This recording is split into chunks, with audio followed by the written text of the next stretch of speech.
إنا نحن نزلنا الذكر وإنا له لحافظون. أعوذ بالله من الشيطان الرجيم. بسم الله الرحمن الرحيم.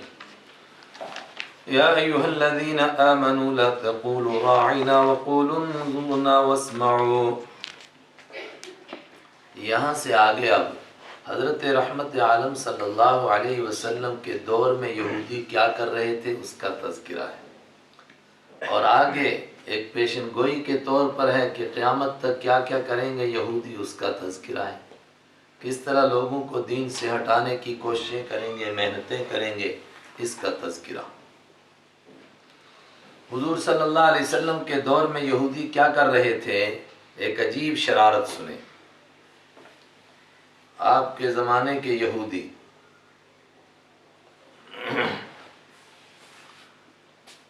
آپ کی مجلس میں کبھی کبھی آتے تھے، اور آپ کی مجلس میں آ کر کے آپ سے جو گفتگو کرتے تھے اس کو قرآن پاک بیان کر رہا ہے۔ کس کس قسم کی شرارتیں کرتے تھے۔ آپ کی مجلس میں آتے تھے، تھوڑی دیر بات کرتے تھے، اور اس کے بعد کہنا یہ چاہتے تھے کہ بس کیجئے، بس کافی ہو گیا، پھر ملیں گے، پھر بات کریں گے اس موضوع کے اوپر۔ لیکن اس کے لیے ایک لفظ استعمال کرتے تھے، وہ راعی، اور آگے نا راعی لفظی معنی رعایت کیجئے، نا ہماری رعایت کیجئے ہماری۔ یہ لفظ بولتے تھے کہ ٹھیک ہے آج ہم نے آپ سے گفتگو کی، کافی ہو گئی، کل پھر ملاقات کریں گے، پھر باتیں کریں گے۔ لیکن اندر کے کالے کیسے ہوتے ہیں، وہ الفاظ کو کس طرح بدلتے ہیں، اور اپنے مقصد کو حاصل کرنے کے لیے کس طرح ٹیڑھی باتیں کرتے ہیں، اس کو قرآن پاک بیان کر رہا ہے۔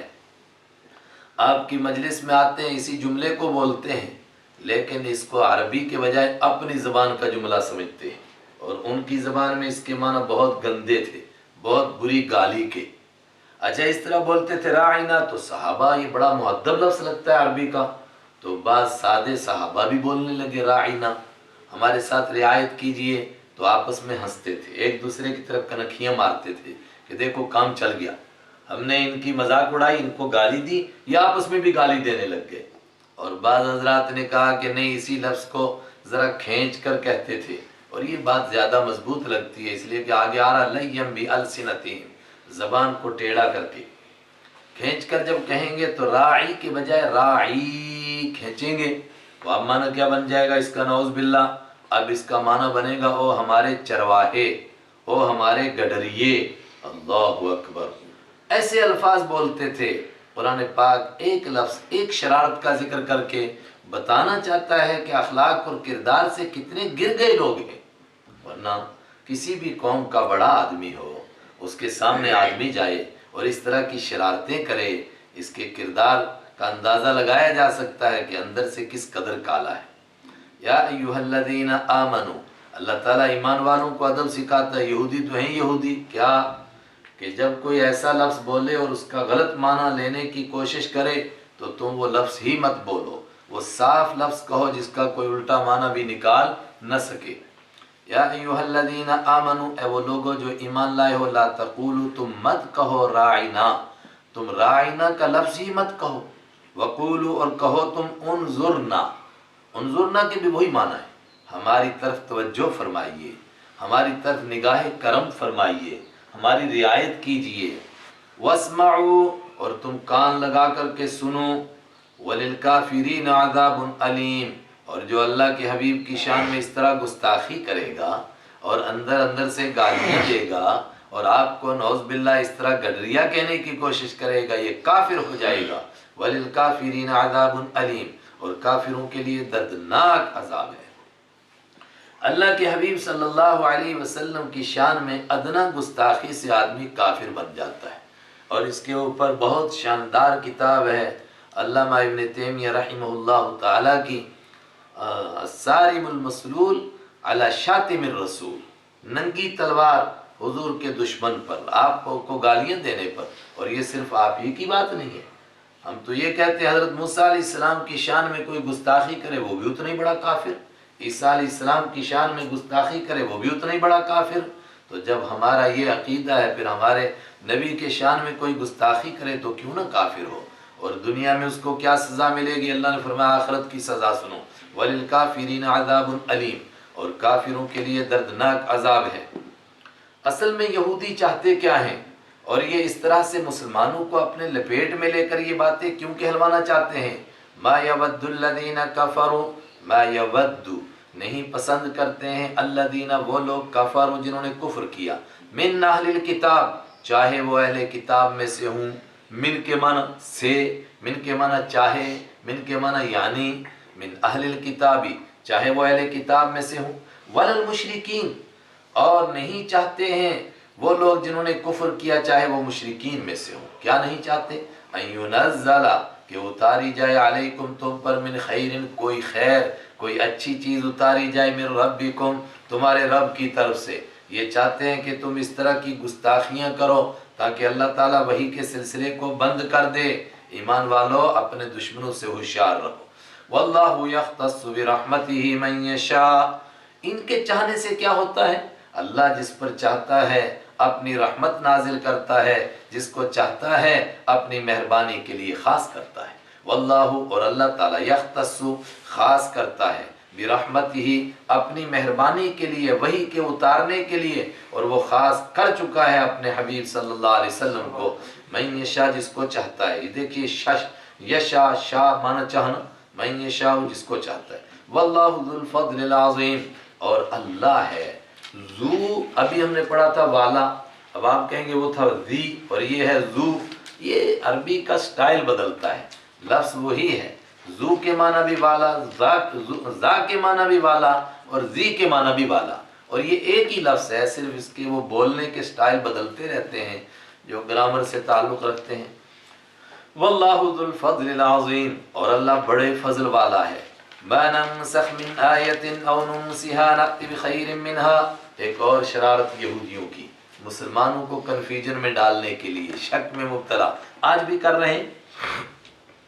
یہودیوں کو معلوم تھا اور خود ان کی شریعت میں ایسا ہو چکا تھا، کیا اللہ تعالیٰ ایک دور کے لیے ایک حکم نازل کرتا ہے، پھر جب وہ دور چلا جاتا ہے دوسرا دور آتا ہے تو دوسرے دور کے لیے دوسرے تقاضے ہوتے ہیں، دوسرا حکم نازل کرتا ہے۔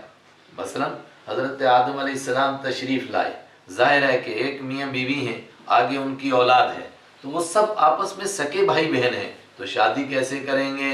تو اس دور کے اندر ایک مسئلہ تھا کہ دو بچے اور بچی پیدا ہوتے تھے، لیکن جو جس کے ساتھ پیدا ہو وہ اس کے بھائی بہن کہلاتے تھے، اور جب نیچے اتر جاتے تھے، یعنی بعد میں پیدا ہونے والی بیٹی یا بعد میں پیدا ہونے والا بیٹا، اب وہ بھائی بہن نہیں شمار ہوتے تھے، یہ مجبوری تھی۔ تو یوں انسان آگے بڑھا تو وہ آپس میں نکاح کرتے تھے، لیکن جب انسان بڑھ گیا تو اب اس کی اجازت تھوڑی دی جا سکتی ہے۔ اسی طرح کچھ احکام حالات کے اعتبار سے بدلتے ہیں، تو یہودی مسلمانوں کو شک میں ڈالتے تھے، اور میں نے کہا آج بھی ڈالتے ہیں۔ کہتے تھے دیکھو اگر یہ اللہ کا دین ہے، اگر اللہ کے دین میں ایک حکم ہمارے دور میں آیا تھا، اب وہ حکم بدلا کیوں؟ مثلا ان کے یہاں اونٹ کا گوشت حرام سمجھا جاتا تھا، کہنے لگے اگر یہ پہلے اللہ نے حرام کیا تھا اب حلال کیسے ہو سکتا ہے؟ اس کا مطلب یہ خدا کا دین ہی نہیں ہے۔ اللہ تعالیٰ نے اس کے تفصیلی جواب دیے، لیکن یہاں یہ بتایا گیا اللہ حکموں کو بدل سکتا ہے، اور یہ حکموں کا بدلنا اسی طرح ہے جس طرح ایک بیمار کے لیے ڈاکٹر ایک دن ایک دوائی تجویز کرتا ہے، دوسرے دن دوسری، تیسرے دن تیسری، اور آخر میں اس کے لیے طاقت کے لیے کوئی طاقت کی دوائی، کوئی ٹانک تجویز کر دیتا ہے، تو کوئی بے وقوف کہے کہ جب آخر میں یہ دوائی دینی تھی پہلے دن یہ دوائی کیوں نہیں دی؟ یہ اسی طرح کے شک ڈالنے والے ہیں۔ ایمان والوں کو کہا ان سے ہوشیار رہو۔ ما ننسخ ما شرطیہ، جو بھی منسوخ کرتا ہے، ہم منسوخ کرتے ہیں، من آیت کسی آیت کو، او ننسیہا یا جو بھی کوئی آیت ہم بھلا دیتے ہیں، اس کا حکم ملتوی کر دیتے ہیں، ناتی بخیر منہا لے آتے ہیں ہم بخیر منہا اس سے بہتر کو، ایک حکم پہلے ہوتا ہے پھر اس کے بعد والا اس سے بہتر اس کو لے آتے ہیں، او مثلیہا یا اسی کے جیسی آیت لے آتے ہیں، تو اس کے اوپر کسی کا اعتراض کیسے ہو سکتا ہے؟ خود اس شریعت میں بھی ایک وقت تھا لوگ شراب کے عادی تھے، ایک دم نہیں کہا گیا شراب حرام ہے، پہلے خالی اتنا کہا کہ شراب اللہ تعالیٰ نے اچھی اچھی چیزیں پیدا کی مگر کچھ لوگ اس میں سے گندی چیز بناتے ہیں۔ پھر ابھی آ رہا ہے اگلے پارے کے اندر کہ شراب میں کچھ نقصان بھی کچھ نفع بھی، اس کے بعد کہا کہ چلو شراب پیتے ہو پیو مگر نماز کے وقت میں مت پیو، پھر آخری حکم آیا کہ شراب حرام ہے۔ تو ایک کے بعد دوسرا حکم آیا، پہلے سے بہتر پہلے سے بہتر۔ علم تعلم، اے قرآن پڑھنے والے کیا تو نہیں جانتا ان اللہ کہ اللہ تعالی علی کل شیء قدیر، ہر چیز پر قدرت رکھنے والا ہے۔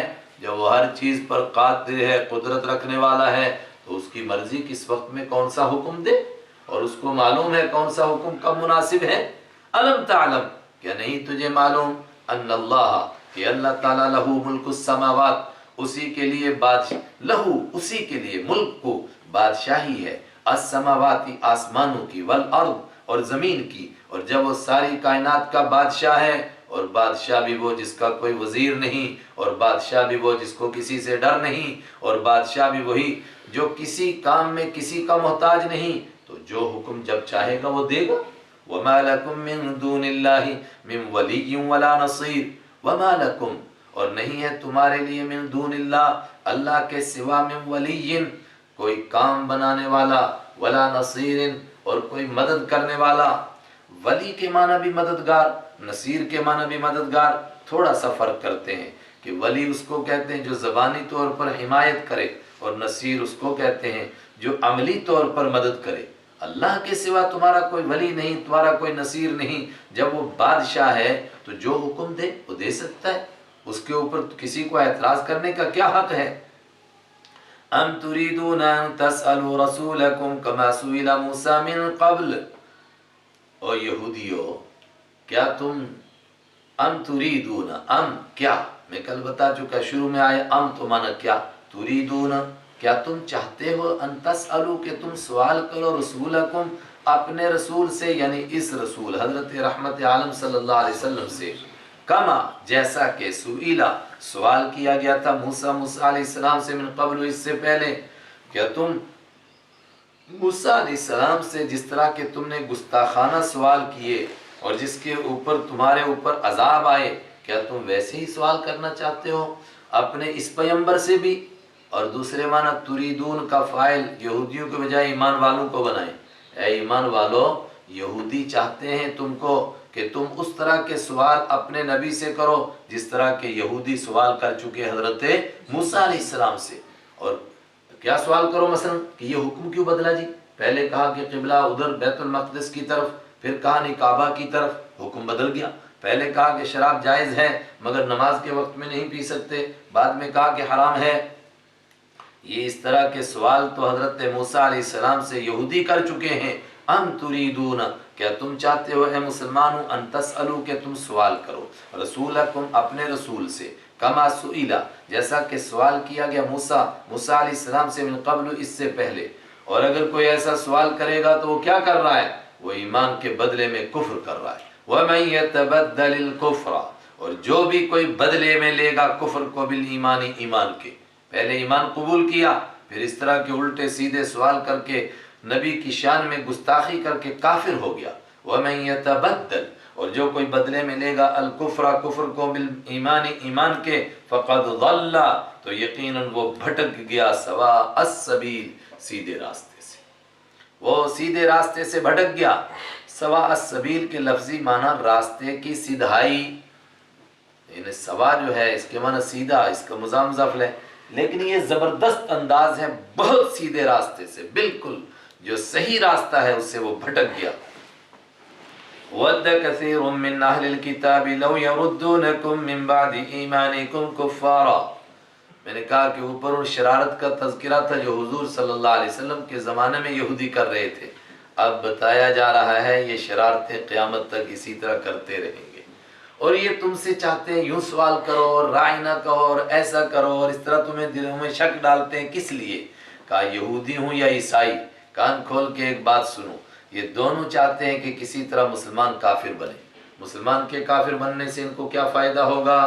چونکہ دونوں کو اندرونی طور پر یقین سے معلوم ہے کہ ہم آخری پیغمبر کو اور قرآن کو نہ ماننے کی وجہ سے جہنم میں جانے والے ہیں، اب یہ چاہتے ہیں کہ اور بھی لوگ جہنم میں جائیں، جس طرح ہم نافرمان ہیں اور بھی اسی طرح نافرمان بنے۔ آج بھی یہودی اور عیسائیوں کی یہی کوشش ہے۔ وَدَّ، چاہتے ہیں کثیر بہت سارے، سارے نے ایک بڑا طبقہ چاہتا ہے، مگر سارے برابر ہوں، قرآن ایک لاٹھی سے سب کو نہیں ہانکتا ہے۔ ودا چاہتے ہیں کثیر بہت سارے، من اہل الکتاب اہل کتاب میں سے کہا یہاں، اس کا مطلب یہودی اور عیسائی دونوں، کس کو چاہتے ہیں؟ لو یردونکم تمہارے مرتد کرنے کو چاہتے ہیں کاش کہ تم مرتد ہو جاؤ، من بعد ایمانکم تمہارے ایمان کے بعد، اور تم مرتد کے معنی پھر جاؤ، تم کدھر پھرو؟ کفارن اس حال میں کہ تم کافر ہو جاؤ، یہ چاہتے ہیں۔ ہم نے ان کا کیا کھایا ہے؟ کیوں ایسا چاہتے ہیں؟ حسدا من عند انفسہم، حسد کرنے کی وجہ سے، جلنے کی وجہ سے، اور حسد کرنے والے کا کوئی کچھ نہیں کھاتا ہے۔ ایک دکاندار دکان چلا رہا ہے، اس کو روزی اللہ دیتا ہے، دوسرے بیچارے نے وہیں پھڑی لگا دی، یہ جلتا ہے کہ اس نے بھی آ کر کے پھڑی یہیں لگائی اور اس کو کوئی جگہ نہیں ملی، حالانکہ وہ اس کی روٹی نہیں کھا رہا ہے، کچھ نہیں کر رہا ہے، لیکن یہ جلتا ہے۔ جلنے والے کا کوئی کھاتا نہیں ہے، حسدن حسد کی وجہ سے، من عند انفسہم اپنی طرف سے خود جل رہے، ہم نے کچھ نہیں کھایا، من بعد ما اس کے بعد کہ تبینا واضح ہو چکا تھا، لہم ان کے لیے، الحق حق سچ، فاعفو اے ایمان والو تم کیا کرو؟ ہوشیار رہو، ان کی باتوں میں مت آؤ، کہیں یہ تم کو دوست بنا کر کے مرتد نہ بنا دے اور دین سے پھیر نہ دے۔ تو کیا کریں؟ جب تک کہ اعلان جنگ نہ ہو جائے ان کے ساتھ، تب تک فاعفو معاف کرو، خامخواہ جنگ نہ کرو، لڑائی نہ کرو۔ جو خاص طور سے مسلمان ان کے ملک میں رہتے ہیں وہ کیا کریں؟ درگزر کریں، وصفحو معاف کرو، وصفحو اور درگزر کرو۔ معاف کرنے کے بعد درگزر کا مطلب دل سے بھی بات نکال دو کہ یہ کیا کر رہے ہیں۔ کیوں؟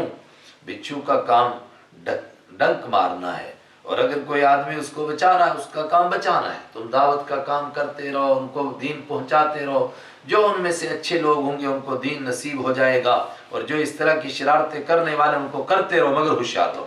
حتی یاتی اللہ یہاں تک کہ لائے اللہ تعالیٰ بھی امری ہی اپنے حکم کو، کس کا؟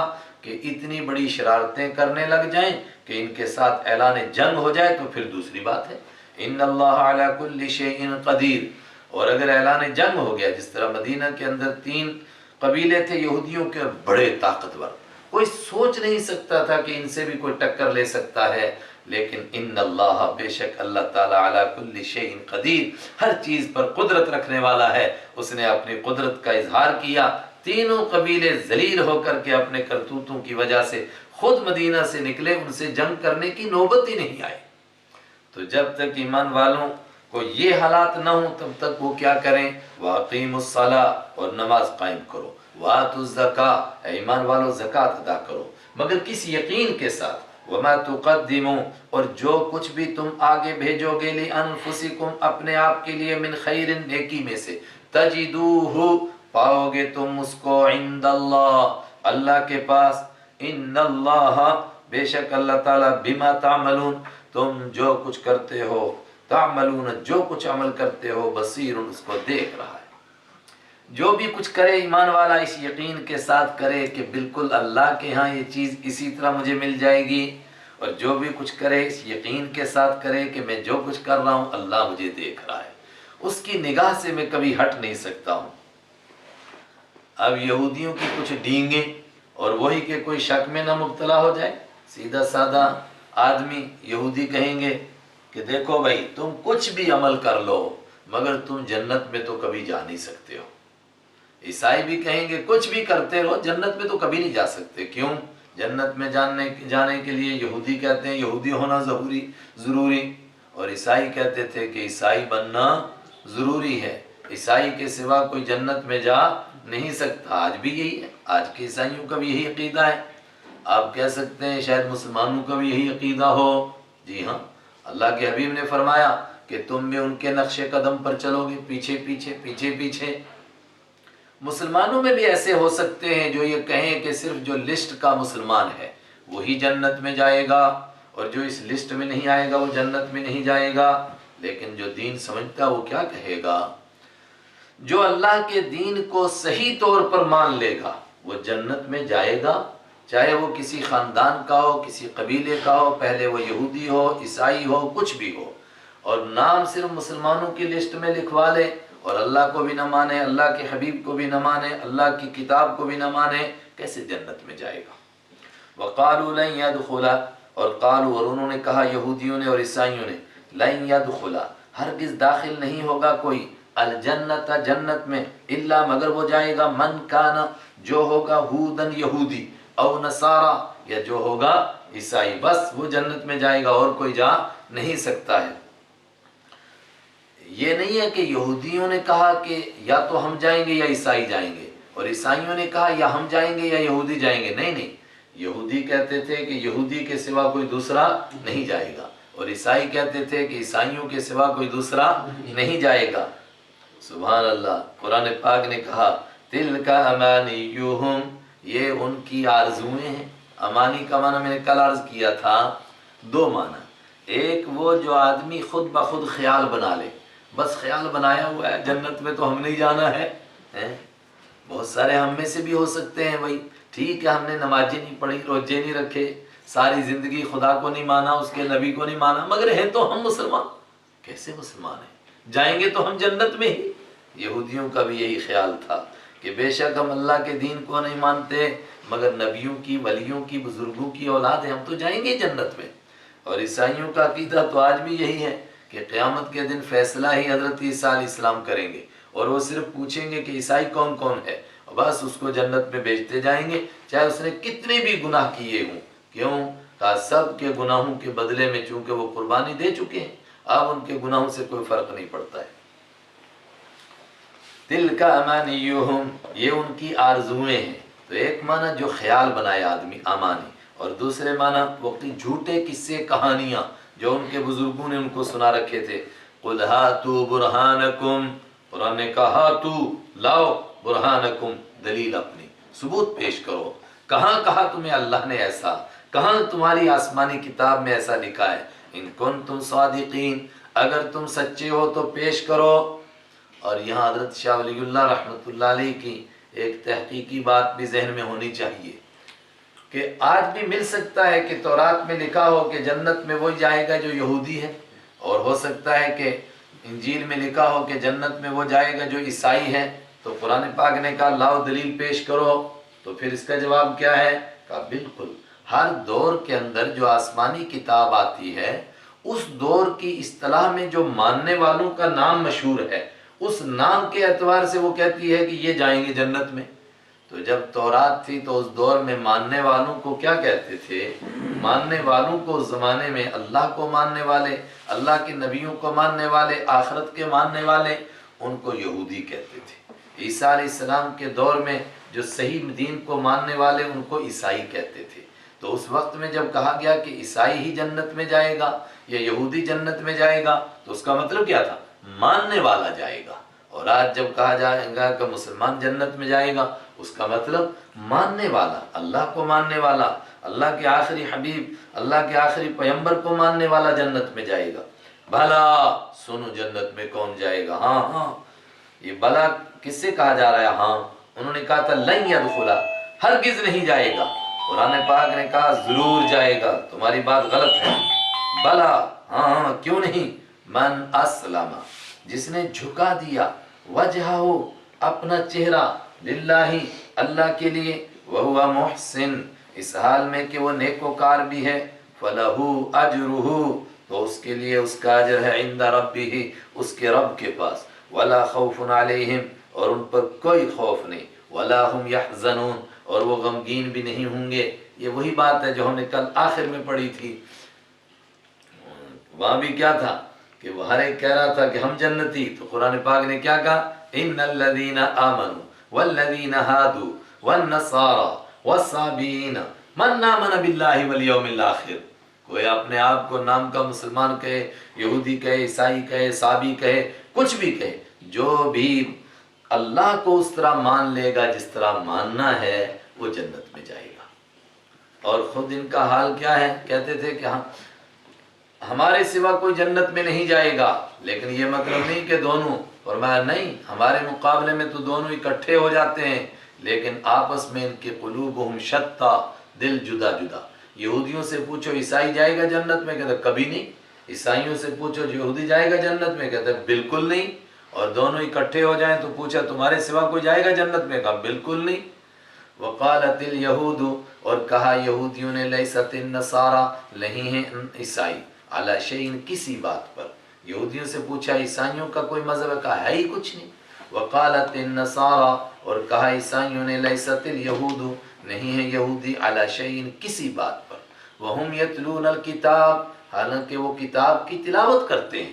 اگر کتاب پڑھتے ہیں تو یہودی تورات میں حضرت عیسیٰ علیہ السلام کا تذکرہ پڑھتے، اور عیسائی حضرت موسیٰ علیہ السلام کا تذکرہ پڑھتے ہیں، تو پھر کیسے کہتے ہیں کہ یہودی کسی مذہب پر نہیں، عیسائی کسی مذہب پر نہیں؟ کذالک، اسی طرح، قال الذین، کہا تھا ان لوگوں نے، لا یعلمون، جو نہیں جانتے تھے، مثل قولہم، ان کے کہنے کی طرح۔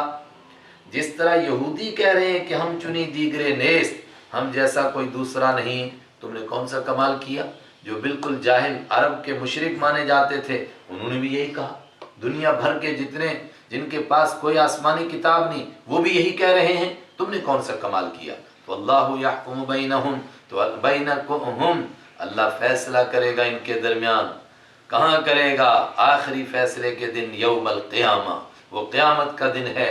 دنیا میں بھی فیصلہ ہے، لیکن دنیا میں فیصلہ ہے صرف سمجھایا جاتا ہے، یہ حق ہے یہ باطل ہے، اور قیامت کے دن فیصلہ کیا ہوگا؟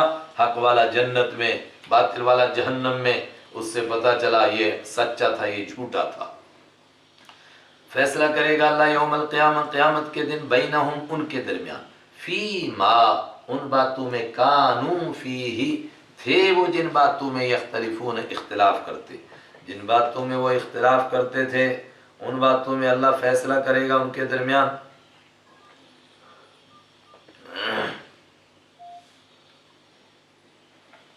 فیما کانوا فیہ یختلفون، جن باتوں میں وہ اختلاف کیا کرتے تھے۔ تین طبقے ہو گئے، یہود، بند کر دو اس کو یار، یہودیوں کے درمیان، عیسائیوں کے درمیان، اور تیسرا طبقہ آ گیا لا یعلمون، جو کچھ نہیں جانتے، ان کے درمیان قیامت کے دن فیصلہ ہوگا۔ کیا کیا ان تینوں طبقوں نے؟ آگے ان کے کرتوت بیان ہو رہے ہیں، کیا کام کرتے ہیں یہ تینوں لوگ؟ فرمایا تینوں کے تینوں لوگوں کو اللہ کے گھر سے روکتے ہیں، اور اپنے آپ کو تینوں سمجھتے ہیں کہ ہم جنتی ہیں۔ یہودی کہتا ہے ہم جنتی، عیسائی کہتے ہیں ہم جنتی، مگر تینوں کا کام کیا ہے؟ لوگوں کو اللہ کے گھر سے روکنا۔ کہاں روکتے تھے؟ وَمَنْ أَظْلَمُ، اور اس سے بڑا ظالم کون ہوگا؟ ممن، اس شخص سے، منع، جس نے روکا، مساجد اللہ، اللہ کی مسجدوں سے لوگوں کو، ان یذکر، کہ ذکر کیا جائے، فیہا، ان مسجدوں میں، اسمہ، اللہ کا نام، وسعا، اور اس آدمی سے بڑا ظالم کون ہوگا جس نے کوشش کی اللہ کے گھروں کے لیے، فی خرابیہا، ان کے اجاڑنے میں، اللہ کے گھروں کو اجاڑنے کی کوشش کی، اللہ کے گھروں سے لوگوں کو روکا۔ اور کس نے روکا؟ میں نے کہا تینوں نے۔ اس آیت کو کبھی لوگ یہودیوں سے جوڑتے ہیں، کبھی عیسائیوں سے، تینوں سے جڑ رہی ہے۔ عرب کے مشرکوں نے، جب سورہ بقرہ نازل ہوئی اس وقت میں مکہ میں ان کا قبضہ تھا، مسلمانوں کو اللہ کے گھر بیت اللہ سے روکا۔ عیسائیوں نے یہودیوں کو روکا، کب؟ جب حضرت عیسیٰ علیہ السلام کے جانے کے کوئی 100-150 سال بعد عیسائیوں کو دنیا میں طاقت ملی، انہوں نے یہودیوں پر وہ ظلم ڈھایا، بیت المقدس کو آگ لگائی، یہودیوں کو ملک بدر کیا، ان کو اللہ کے گھر سے روکا۔ یہودیوں نے بھی روکا، کب؟ جب حضرت عیسیٰ علیہ السلام آسمان پر چلے گئے، اس وقت میں یہودیوں کو کسی نہ کسی درجے میں فلسطین میں اقتدار حاصل تھا، انہوں نے حضرت عیسیٰ علیہ السلام کے ماننے والے سچے مسلمانوں کو بیت المقدس سے روکا، اللہ کے گھر سے روکا۔ تینوں نے یہ کام کیا۔ اللہ نے فرمایا اپنے کرتوت دیکھو اور پھر دعوے دیکھو ان کے۔ ومن اظلم، اور اس سے بڑا ظالم کون ہو سکتا ہے؟ ممن منع، اس شخص سے جو روکے، مساجد اللہ، اللہ کی مسجدوں سے، ان یذکر، کہ ذکر کیا جائے، فیہا، ان مسجدوں میں، اسمہ، اس کے نام کو، وسعی فی خرابیہا، اور وہ کوشش کرے ان کے اجاڑنے میں۔ اولئک، یہ ہیں وہ لوگ، ما کان لہم، جائز نہیں ہے ان کے لیے، ما کان، ما نہیں ہے، کان نہیں ہے جائز، لہم ان کے لیے، ان یدخلوہا، کہ یہ ان مسجدوں میں جائیں، الا خائفین، مگر ڈرتے ہوئے۔ کیوں؟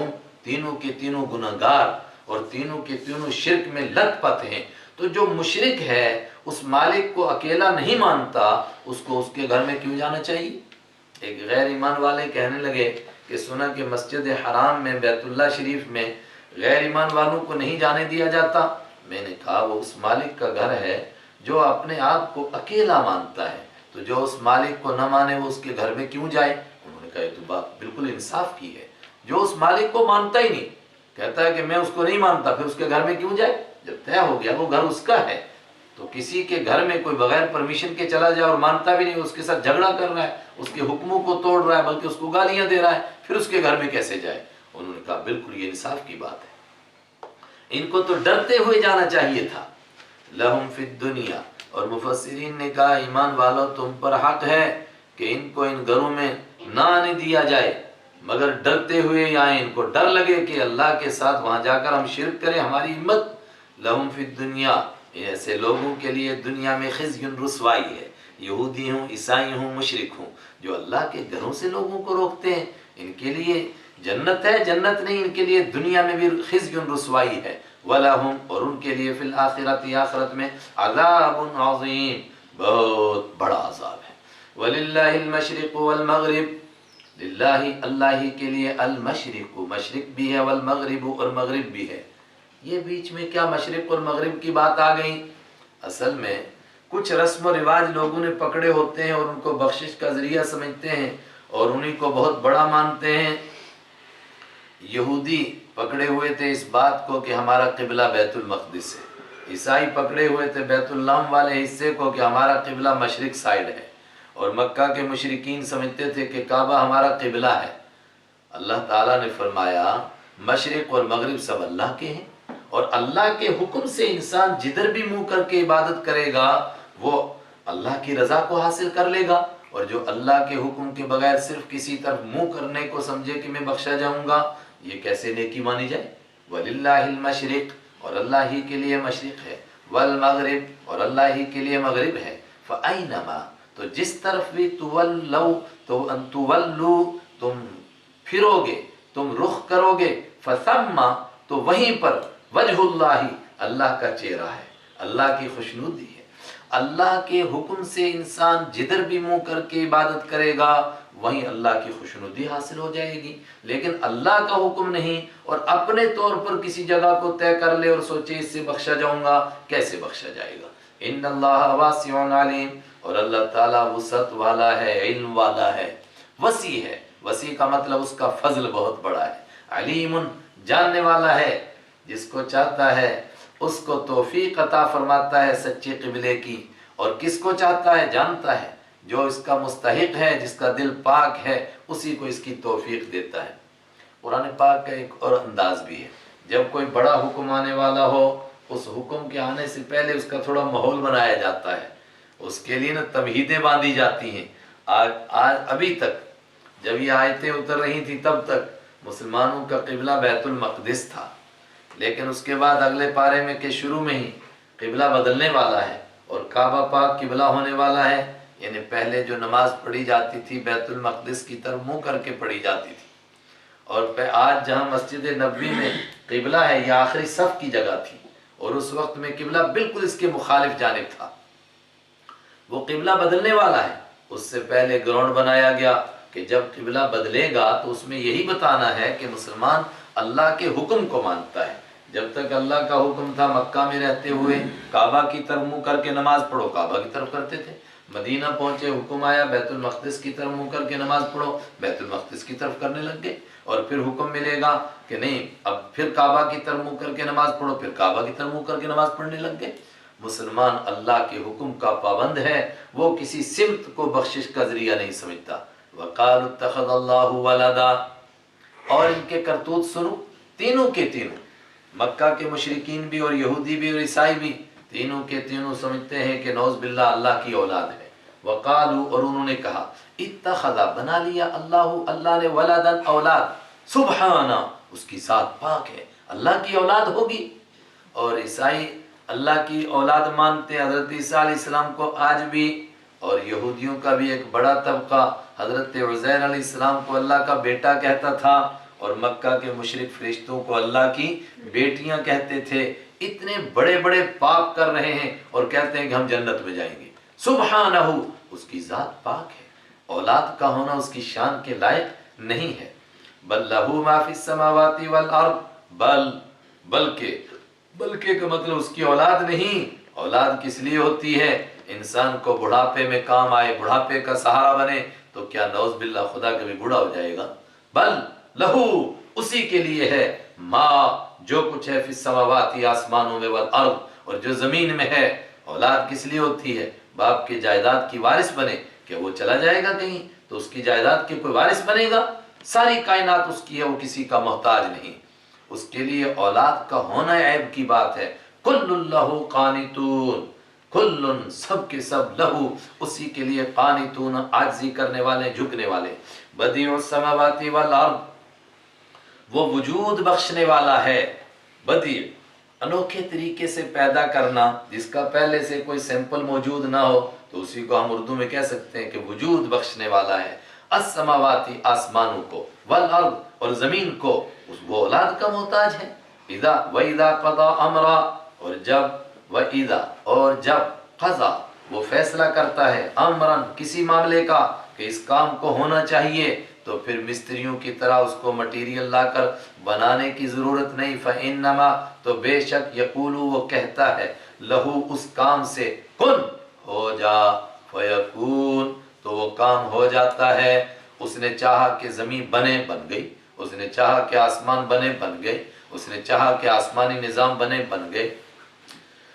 اور اس کو یہ کہنے کی بھی ضرورت نہیں ہے کہ تو بن، یعنی اس لفظ کا بھی وہ محتاج نہیں ہے، صرف اس کا چاہنا کافی ہے۔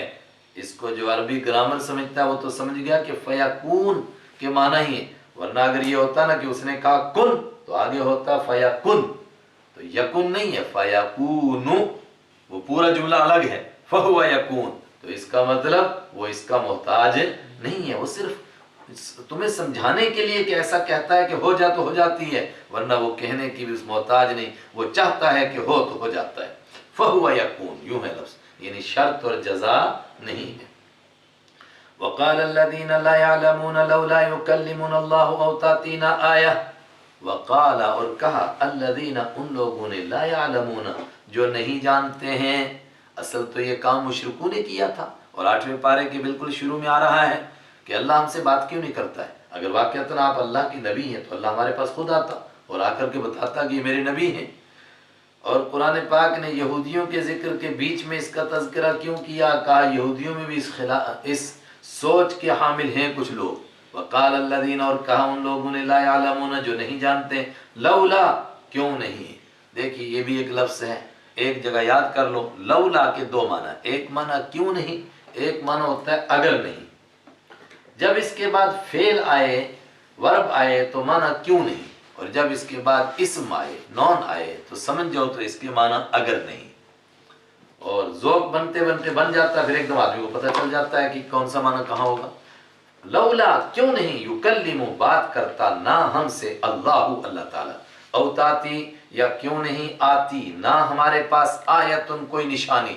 نشانی سے مراد، نشانی کے چند معنی ہوتے ہیں آیت کے معنی قرآن پاک میں۔ ایک آیت کے معنی یہی قرآن پاک کی آیتیں، اور دوسرے آیت کے معنی احکام، اور تیسرے آیت کے معنی معجزے، اور چوتھے آیت کے معنی اللہ کی قدرت کی نشانیاں۔ لیکن کس جگہ کون سا معنی ہے ذوق سلیم خود بتائے گا، سمجھ جائیں گے کہ یہاں آیت ان سے مراد کیا ہے، معجزہ۔ وقالو، اور انہوں نے کہا، کیوں نہیں اللہ ہم سے بات کرتا، او یا، کیوں نہیں، تاتی، آتی، نہ ہمارے پاس، آیتن، کوئی نشانی۔ کون کہتے تھے؟ یہودی بھی کہتے تھے، عیسائی بھی کہتے تھے، مشرک بھی کہتے تھے کہ اگر آپ اللہ کے نبی ہیں تو ویسا کوئی معجزہ دکھاؤ جیسے پچھلے دور میں نبی دکھاتے تھے۔ یعنی عیسائی کہتے ہوں گے کہ آپ مردوں کو زندہ کر کے دکھائیں، اور یہودی کہتے ہوں گے کہ موسیٰ علیہ السلام کی طرح کوئی لاٹھی ہو کہ جو سانپ بنے۔ کذالک، فرمایا یہ کوئی نئی بات نہیں۔ قال الذین، کذالک، اسی طرح، قال، کہا تھا، الذین، ان لوگوں نے، من قبلہم، جو ان سے پہلے تھے، مثل قولہم، ان کے کہنے کی طرح۔ فرعون نے بھی یہی کہا، قوم عاد اور ثمود نے بھی یہی کہا، ہر دور کے نافرمان یہی کہتے رہے۔ تشابہت قلوبہم، ایک جیسے ہیں ان کے دل، اور یہ قرآن پاک کے جواب دینے کا ایک زبردست انداز ہے کہ جب بھی کوئی اعتراض کرتا ہے قرآن کہتا ہے تم سے پہلے جاہل بھی یہی کہتے تھے، یہ تم نے کوئی نیا کمال نہیں دکھایا۔ قد بینا الآیات، یقیناً بینا ہم نے کھول کر بیان کر دیا، الآیات آیتوں کو، نشانیوں کو، لقوم یوقنون ایسے لوگوں کے لیے جو یقین کرتے ہیں۔ مطلب معجزے کا مطالبہ کس لیے ہے؟ تاکہ یقین ہو جائے کہ یہ نبی برحق ہیں۔ فرمایا کتنی نشانیاں ہم نے بھیجیں جس سے یقین کرنے والے یقین حاصل کر سکتے ہیں کہ اللہ کے پیغمبر ہیں، لیکن وہ ساری نشانیاں دیکھی تم نے کیا مانا؟ قد بینا الآیات ہم کھول کر نشانیاں بیان کر چکے ہیں ایسے لوگوں کے لیے یوقنون جو یقین کرتے ہیں، اور جو ماننا ہی نہیں چاہتے تو موسیٰ علیہ السلام کا معجزہ دیکھ کر کیا فرعون ایمان لایا؟ صالح علیہ السلام کی اونٹنی نکلی پہاڑ سے تو کیا قوم سمود ایمان لائی؟ نہیں لائی، اسی طرح یہ بھی ایمان نہیں لائیں گے۔ اِنَّا أَرْسَلْنَاكَ بِالْحَقِّ بَشِيرٌ وَنَذِيرًا، اِنَّا بے شک ہم نے ارسلنا بھیجا کا آپ کو بالحق حق دے کر، بشیرن اس حال میں کہ آپ خوشخبری سنانے والے ہیں، نذیرن اس حال میں کہ آپ ڈرانے والے ہیں۔ آپ کا کام صرف جو مانے گا اس کو جنت کی خوشخبری دینا ہے، آپ کا کام جو نہیں مانے گا اس کو جہنم سے ڈرانا ہے۔ آپ آئے ہیں کیسے؟ بالحق سچا دین لے کر کے، اور جو سمجھانے کے باوجود نہ مانے اور جہنم کا راستہ اختیار کرے اس کے جہنم کی جانے کی باز پرس آپ سے نہیں کی جائے گی۔ ولا تسألوا اور نہیں پوچھا جائے گا، عن اصحاب تسألوا اور آپ سے نہیں پوچھا جائے گا، عن اصحاب الجحیم جہنم میں جانے والوں کے بارے میں۔ اور آخری بات اللہ نے اپنے حبیب کو کہی لیکن اصل میں ہم کو سنائی، کیا کہ بہت سارے لوگ نرمی اختیار کریں گے دین کے بارے میں، اخلاق میں نہیں کہہ رہا ہوں، اخلاق تو نرمی ہوتے ہیں، لیکن دین میں سمجھوتے کرنے لگیں گے کہ شاید یہودی اور عیسائی ہم سے خوش ہو جائیں، تھوڑے ہم ان کی باتیں مان لیں، ان کے تھوڑے تھوڑے دین کو مانتے رہیں تو شاید وہ خوش ہو جائیں۔ فرمایا میرے حبیب صلی اللہ علیہ وسلم یہ تو آپ سے بھی کبھی راضی نہیں ہوں گے۔ تو کوئی دوسرا مسلمان کہے کہ میں تھوڑا یہودی بنتا ہوں، شاید اس طرح بننے سے یہودی میرے قریب آ جائیں گے، تھوڑا سا عیسائی بنتا ہوں اس سے عیسائیوں کو بات سمجھ میں آ جائے گی، کہاں آئے گی؟ وَلَن تَرْضَىٰ اور ہرگز راضی نہیں ہوں گے عَنْکَ آپ سے، الیہود یہودی، وَلَن نَصَارَىٰ اور نہ عیسائی راضی ہوں گے، حَتَّىٰ تَتَّبِعَ یہاں تک کہ آپ پیچھے چلیں، ملتہم ان کے مذہب کے، قل آپ فرما دیجئے ان ہدی اللہ بے شک اللہ کی ہدایت، هو الہدا وہی ہدایت ہے، وَلَئِنِ اتَّبَعْتَ وَلَا اور قسم بخدا ان اتبعت اگر آپ پیچھے چلیں گے، اہواءہم ان کی خواہشوں کے، بعد اس کے بعد الذی جاءک کہ آ چکا آپ کے پاس، من العلم علم میں سے آپ کے پاس علم آ چکا ہے، اس علم کے بعد اگر آپ ان کے طریقے پر چلیں گے، ما لک من اللہ من ولی ما لک نہیں ہوگا آپ کے لیے، من اللہ اللہ کے مقابلے میں، من ولی کوئی کام بنانے والا، ولا نصیر اور نہ کوئی مدد کرنے والا۔ مطلب آپ ایسا نہیں کریں گے۔ اے ایمان والے اگر تو یہودیوں کی طرف جھکے گا وہ تو تیری طرف آئیں گے نہیں، یہاں تک کہ تو پورا یہودی اور عیسائی نہ بن جائے، اور اگر بن گیا تو تب بھی تجھے باہر سے آنے والا مانیں گے، وہ مرتبہ اور مقام نہیں دیں گے جو اپنے لوگوں کو دیتے ہیں۔ لیکن کیا ہوگا؟ اللہ کی مدد سے محروم ہو جائے گا، اللہ کی حمایت سے محروم ہو جائے گا، اور جب اللہ کی مدد سے محروم ہوگا تو کائنات میں تیرا کوئی مدد کرنے والا نہیں ہوگا۔ الذین آتیناہم الکتاب یتلونہ حق تلاوتہ بات پوری کی جا رہی ہے۔ اس آیت پر جو مضمون یا بنی اسرائیل سے شروع ہوا تو وہ پورا ہوا۔ میں نے کہا تقریباً 41 معاملات بیچ میں بیان کیے گئے کہ یہ کام یہودیوں کے ہیں، اور میں نے شروع میں کہا تھا کہ 3 باتیں سامنے ہیں، کیا؟ یہودیوں کو جھنجھوڑا جا رہا ہے، عیسائیوں کو بھی ان کے ساتھ ساتھ میں، مانو اللہ کی کتاب آ چکی، اللہ کے حبیب آ چکے، وہ نبی آ چکے جن کا تذکرہ تمہاری کتاب میں تھا، اور تم لوگوں کو بار بار سناتے بھی تھے کہ ان کا تذکرہ ہماری کتاب میں ہے، اور تم کہتے تھے کہ آخری نبی کو آنے دو، پھر دیکھو ہماری شان، ہم ان کے ساتھ مل کر کے تم سے انتقام لے لیں گے وغیرہ وغیرہ۔ ان کو جھنجھوڑا جا رہا ہے۔ دوسرے نمبر پر وہ لوگ جو اس کے منتظر تھے کہ یہ پڑھے لکھے لوگ ہیں، اگر یہ اس دین کو مانیں گے تو ہم بھی مانیں گے، اور اگر یہ نہیں مانیں گے تو اتنے پڑھے لکھے لوگ نہ مانیں تو پھر ہم کیسے مانیں کہ یہ سچا دین ہے؟ ان کے سامنے ڈول کا پول کھولا گیا، کہ کن کو تم کہہ رہے ہو کہ یہ بڑے اچھے اور پڑھے لکھے لوگ ہیں جنہوں نے علم کے بجائے جادو سیکھا، اور جادوگری کو علم کہتے تھے اور اس کے کرتب کو معجزہ سمجھتے تھے، ان کو تم پڑھا لکھا کہہ رہے ہو۔ اور تیسرے نمبر پر مسلمانوں کو بتایا گیا کہ ان راستوں سے وہ گمراہ ہوئے تھے، اور اصل تو ہم ہی کو بتایا جا رہا ہے، تم بچنا کہیں تم بھی ان کی راستے پر نہ چل پڑنا۔ مضمون ختم کرنے سے پہلے ایک اہم بات، کیا سارے یہودی اور سارے عیسائی ایک لاٹھی سے نہیں ہانک دینا کہ سب برابر ہیں؟ ایسی بات نہیں ہے۔ ان میں بھی ایک بڑا طبقہ ہے جو صحیح طور پر تورات اور انجیل کو پڑھتا ہے، اور جو تورات اور انجیل کو صحیح طور پر پڑھے گا وہ اس قرآن پر ایمان لائے بغیر کبھی رہے گا نہیں۔ الذین، وہ لوگ، آتینا، الذین، جن کو، آتینا، ہم نے دی تھی، ہم، ان کو، الکتاب، کتاب، اب ملا کر جن لوگوں کو ہم نے کتاب دی تھی تورات اور انجیل، یتلونہ، پھر وہ پڑھتے تھے اس کو، حق تلاوتہ، جیسے کہ اس کے پڑھنے کا حق تھا۔ یہ ہے وہ طبقہ، اولئک یؤمنون بہ، یہ ہے وہ طبقہ جو ایمان لائے گا بھی، اس کتاب پر بھی، اس نبی پر بھی ضرور ایمان لائیں گے۔ چنانچہ لائے ایمان۔ حضرت رحمت عالم صلی اللہ علیہ وسلم کے زمانے میں عیسائیوں کی بہت بڑی تعداد، یہودی تھوڑے کم مگر ایمان لائے۔ وَمَن يَكْفُرْ بِهِ، اور جو کوئی کفر کرے گا بھی، اس قرآن کے ساتھ، اس نبی کے ساتھ، اس کتاب کے ساتھ کفر کرے گا، انکار کرے گا، اس سے نہ نبی کا کوئی نقصان نہ کتاب کا کوئی نقصان، فَأُولَٰئِكَ هُمُ الْخَاسِرُونَ، یہی لوگ ہیں نقصان اٹھانے والے۔ ایک بہترین مقرر کا طریقہ یہ ہوتا ہے کہ اپنی لمبی تقریر کا پہلے ایک اجمال پیش کرتا ہے، پھر اس کی تفصیل کرتا ہے، پھر آخر میں نچوڑ کرتا ہے۔ قرآن نچوڑ پیش کرتا ہے، جہاں سے بات شروع کی تھی پھر پلٹو واپس وہیں۔ یا بنی اسرائیل، او اسرائیل کے بیٹو، اذکروا، یاد کرو، نعمتی، میری ان نعمتوں کو، اللاتی انعمت علیکم، جو میں نے تم پر کی تھیں۔ جو انعام بیان ہوئے وہ آپ صلی اللہ علیہ وسلم سے پہلے کے یہودیوں پر تھے، لیکن میں نے کہا کہ بڑوں پر جو انعام ہے وہ بعد والوں پر بھی انعام ہے۔ آج بھی ہمارے والدین پر جو انعام ہے وہ گویا ہم پر انعام ہے۔ قرآن پاک نے کیا سکھایا؟ رب اوزعنی ان اشکر نعمتک التی انعمت علی وعلی والدی، اے خدا جو انعام مجھ پر کیے ان کا بھی میں شکر کرتا ہوں، اور جو میرے والدین پر کیے ان کا بھی شکر کرتا ہوں۔ تو جو انعام ہم پر ہوئے، مثلا بدر میں اللہ نے فرشتے اتارے، اگر کوئی آج ہی کلمہ پڑھتا ہے اس کا مطلب یہ انعام اس شخص کے اوپر بھی ہے۔ اس لیے یہودیوں کو یاد دلایا گیا، یاد کرو میری ان نعمتوں کو، اللاتی انعمت علیکم، جو میں نے تم پر کی، وانی فضلتکم، اور اس بات کو یاد کرو کہ میں نے فضیلت دی تم کو، علی العالمین، سارے جہانوں پر۔ اور اصل مسئلہ آخرت کا ہے، اس دن کو یاد کرو۔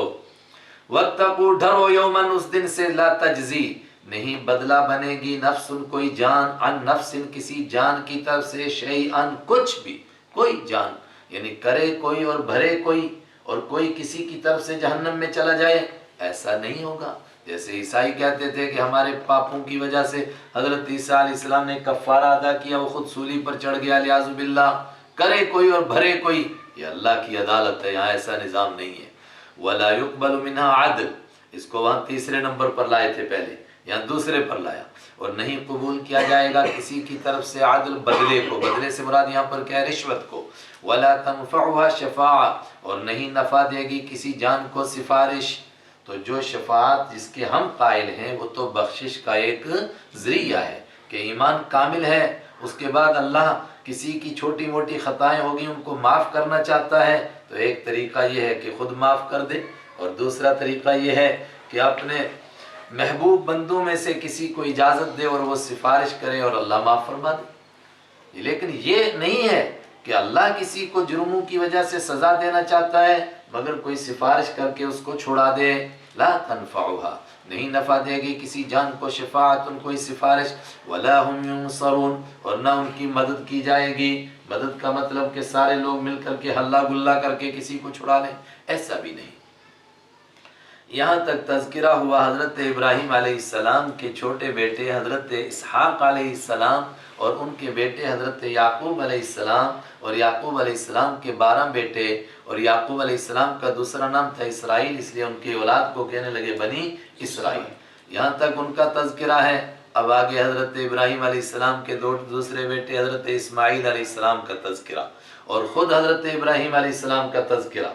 کیوں حضرت ابراہیم علیہ السلام کا تذکرہ؟ توجہ، چونکہ یہودی بھی اپنا سب سے بڑا مانتے تھے حضرت ابراہیم علیہ السلام کو، اور وہ حضرت ابراہیم علیہ السلام کو اپنے کھاتے میں ڈالتے تھے کہ جس دین پر گویا آج ہم ہیں، اسی دین پر حضرت ابراہیم علیہ السلام تھے۔ یہودی اپنے آپ کو حضرت ابراہیم علیہ السلام کے، عیسائی بھی حضرت ابراہیم علیہ السلام کو اپنے کھاتے میں ڈالتے تھے کہ جس دین پر نعوذ باللہ ہم ہیں، اسی دین پر حضرت ابراہیم علیہ السلام تھے۔ اب توجہ کریں کتنا بڑا ظلم۔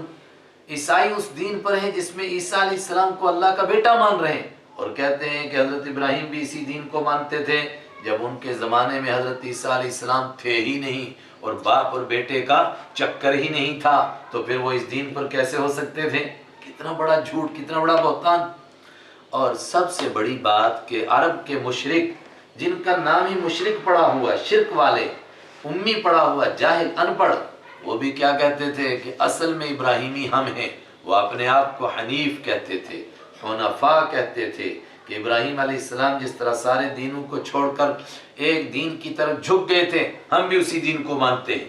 ان سے کہا جاتا تھا وہ اتنے شرک کر کے 100 چوہے کھا کے بلی حج کو چلی، اتنا شرک کر کے پھر اپنے آپ کو ابراہیمی کہتے تھے۔ وہ کہتے تھے نہیں، جس دین کو ہم مانتے ہیں یہی دین ابراہیم علیہ السلام کا تھا، لعاذ باللہ۔ اور توحید اسی کو کہتے ہیں کہ اللہ کو مانا جائے کہ اللہ ہے ایک، البتہ لاکھوں کروڑوں کی ساتھ میں پوجا کی جائے کہ یہ چھوٹے چھوٹے ہیں، یہ ہمارے پیغامات اللہ تک پہنچاتے ہیں اور ہمیں اللہ سے قریب کر دیتے ہیں۔ ان سب کو سامنے رکھ کر کے ابراہیم علیہ السلام کی اصل تاریخ کو پیش کیا جا رہا ہے کہ ابراہیم علیہ السلام تھے کون۔ وَإِذِ ابْتَلَا، اور یاد کرو جب ابتلا، وَإِذ یہ بھی اذ ہے، آگے جوڑنے کے لیے اذی ہو گیا ہے۔ وَإِذ، اور یاد کرو جب ابتلا، آزمایا، امتحان لیا، ابراہیم علیہ السلام کا، ربہ، ان کے رب نے، بکلمات، کئی باتوں کے ذریعے سے امتحان لیا۔ کیا کیا باتیں تھیں؟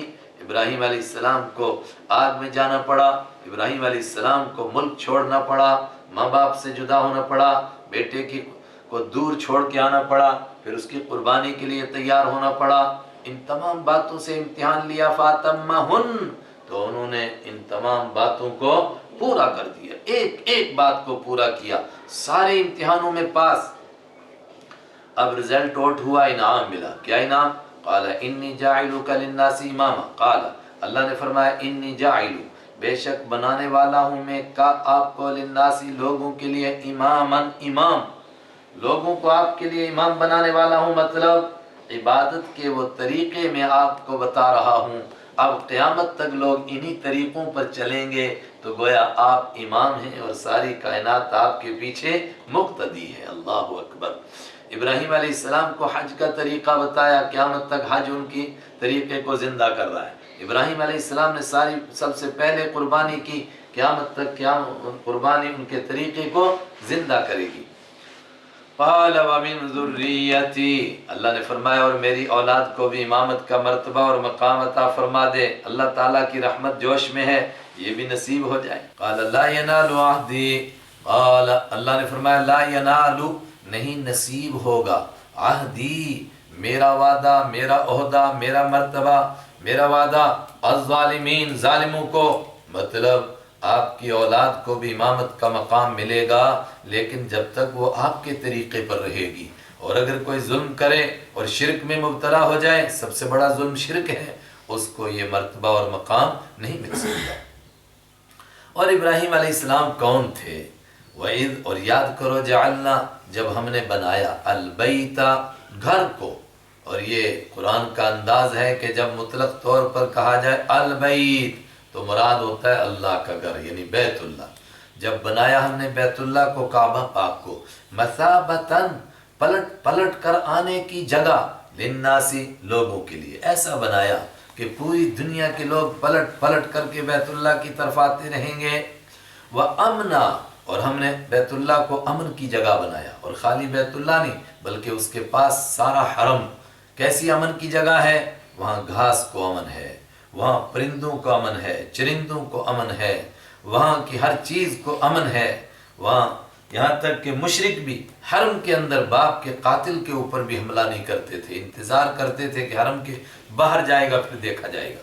وَاتَّخِذُوا مِن مَّقَامِ إِبْرَاهِيمَ مُصَلًّى، وَاتَّخِذُوا، اور ہم نے حکم دیا، اس سے پہلے پوشیدہ ہے، ایمان والوں کو کیا حکم دیا؟ اتخذوا، بناؤ تم، من مقام ابراہیم، ابراہیم علیہ السلام کے کھڑے ہونے کی جگہ کو، مقام کے معنی ابراہیم علیہ السلام کے کھڑے ہونے کی جگہ کو بناؤ، مصلی، نماز پڑھنے کی جگہ۔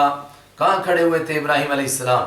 جو مقام ابراہیم آج بھی ہے، وہ پتھر جس پر کھڑے ہو کر بیت اللہ کو تعمیر کیا اور اس میں ان کے پاؤں کے نشان پڑ گئے، اور جس کے لیے مشہور ہے کہ وہ لفٹ کی طرح اوپر اور نیچے ہوتا رہتا تھا، جہاں ان کو پہنچنا ہوتا تھا وہاں وہ پہنچتا تھا، واللہ عالم۔ اس کو ہم نے مصلی بنایا، یعنی یادگار بنا دیا کہ جب بھی کوئی طواف کرے تو مقام ابراہیم کے پاس آ کر کے اللہ کے لیے بیت اللہ کی طرف رخ کر کے 2 رکعت نماز پڑھے۔ کیا ہوگا اس سے؟ ابراہیم علیہ السلام کی یاد تازہ ہو جائے گی، یہ بھی امامت کا ایک مقام۔ واحدنا، اور حضرت رسول اکرم صلی اللہ علیہ وسلم آخری حج پر جب تشریف لے آئے اور آپ نے طواف فرمایا تو طواف کے بعد حضرت عمر رضی اللہ تعالیٰ عنہ نے گزارش کی، کاش کہ ہم مقام ابراہیم کو نماز پڑھنے کی جگہ بنائیں، تو آپ نے یہی آیت تلاوت فرمائی، اور تلاوت فرماتے ہوئے مقام ابراہیم کی طرف گئے، فرمایا اللہ نے تو یہ حکم ہم کو دے دیا ہے کہ مقام ابراہیم پر جا کر 2 رکعت طواف پڑھو۔ واحدنا الی ابراہیم، اے شرک کرنے والو سنو، عہدنا، یاد کرو اس وقت کو جب ہم نے پکا وعدہ لیا، ابراہیم، ابراہیم علیہ السلام سے، و اسماعیل، اور اسماعیل علیہ السلام سے پکا وعدہ کس بات کا؟ ان طاہرا، کہ تم دونوں پاک رکھنا، بیتی، میرے گھر کو، للطائفین، طواف کرنے والوں کے لیے، والعاکفین، اور اعتکاف کرنے والوں کے لیے، والرکعی، اور رکوع کرنے والوں کے لیے، السجود، اور سجدہ کرنے والوں کے لیے۔ اے مکہ میں 360 مورتیاں رکھنے والوں، بیت اللہ کے اندر اور اس کے آس پاس، تم ابراہیم علیہ السلام کا نام لیتے ہو۔ ابراہیم علیہ السلام سے تو اللہ نے وعدہ لیا کہ پاک رکھنا میرے گھر کو۔ کس سے پاک رکھیں؟ شرک سے پاک رکھنا میرے گھر کو۔ ظاہری طور پر بھی پاک کرو، لیکن سب سے بڑی گندگی شرک کی ہے، اس سے پاک رکھنا۔ اور بیت اللہ، اللہ کا گھر، وہاں کیا کیا کام کرنے ہیں؟ صرف طواف، صرف اعتکاف، صرف رکوع، صرف سجدہ۔ وہاں کسی اور کو سجدہ کیا جائے، وہاں اور کسی کے آگے جھکا جائے، اس کی اجازت کیسے ہو سکتی ہے؟ اور جو ایسا کر رہے ہیں اور پھر اپنے آپ کو ابراہیمی کہہ رہے ہیں، کیسے کہہ رہے ہیں؟ وَإِذْ قَالَ ابراہیم، اور یاد کرو جب فرمایا ابراہیم علیہ السلام نے دعا کی، ربی، اے میرے رب، اجعل، بنا دے تو، ہذا، اس کو، بلدن آمنا، اس کو بنا تو امن والا شہر۔ اس دعا میں 2 باتیں ہوئی، ایک تو اس کو شہر بنا، اور دوسرے یہ دعا ہوئی کہ اس کو شہر بھی کیسا بنا؟ امن والا بنا۔ گویا ابھی یہ شہر بنا نہیں ہے، اور سورہ ابراہیم میں ہم پڑھیں گے ھذا البلد، اس شہر کو امن والا بنا۔ اس کا مطلب کہ جب بیت اللہ بنا، آپ صلی اللہ علیہ وسلم سے کم 3000 یا 2500 سال پہلے آپ کی آمد کے لیے مکہ شہر بسایا گیا، اور فلسطین سے، شام سے، سیریا سے ابراہیم علیہ السلام کو حکم ملا کہ اپنے بیٹے اسماعیل کو چھوڑ کر کے آؤ اس بیابان، اس جنگل میں۔ وہ چھوڑ کر چلے گئے، حضرت ہاجرہ اور اپنے بیٹے، صرف 2 بیٹا، وہ ماں اور بیٹے، لیکن پھر بنو جرہم آئے اور بستی بننے لگی۔ جب چھوڑا تو اس وقت میں تو دعا کی ہوگی کہ اس کو شہر بھی بنانا، بستی بھی بنانا، امن والی بنانا، اور جب شہر کو بنا ہوا دیکھا تو پھر دوسری دعا کی کہ اس شہر کو امن والا بنا دے۔ وَارْزُقْ أَهْلَهُ، اور روزی عطا فرما تو اہلہ، اس کے رہنے والوں کو، چونکہ بِوَادٍ غَيْرِ ذِي زَرْعٍ، قرآن نے کہا ایسی جگہ ہے جس میں کچھ پیدا نہیں ہو سکتا، نہ چاول، نہ گیہوں، نہ مکی، نہ باجرہ، تو یہاں کے رہنے والے کھائیں گے کیا؟ کہا یہی تو اس گھر کی تعلیم ہے کہ کھلانے والا اللہ ہے، روزی دینے والا اللہ ہے۔ اس بنجر زمین میں رہنے والوں کو وَارْزُقْ، روزی دے تو اہلہ، اس کے رہنے والوں کو، من الثمرات، پھلوں میں سے، اکثر تو پھلوں سے مراد لیتے ہیں جو بھی کھانے کی چیز ہے، اور بعض نے یہ بھی کہا کہ نہیں، کھانے کی چیز تو دینی ہی دینی ہے۔ ثمرات ان کی جمع ثمرات، مراد تازہ تازہ پھل عطا فرما۔ کس کو؟ من آمن منہم، جو ایمان قبول کرے گا، منہم ان میں سے، باللہ، جو مانے گا اللہ کو، والیوم الآخر، اور آخرت کے دن کو۔ اور یہ دعا کیوں کی کہ ایمان والوں کو روزی عطا فرما، چونکہ اوپر دعا کی تھی کہ میری اولاد کو امامت کا مرتبہ عطا فرما، اس کے اوپر ڈانٹ آ گئی کہ امامت سب کو نہیں ملے گی، تو ابراہیم علیہ السلام گھبرا گئے، اور یہی شان نبوت ہے۔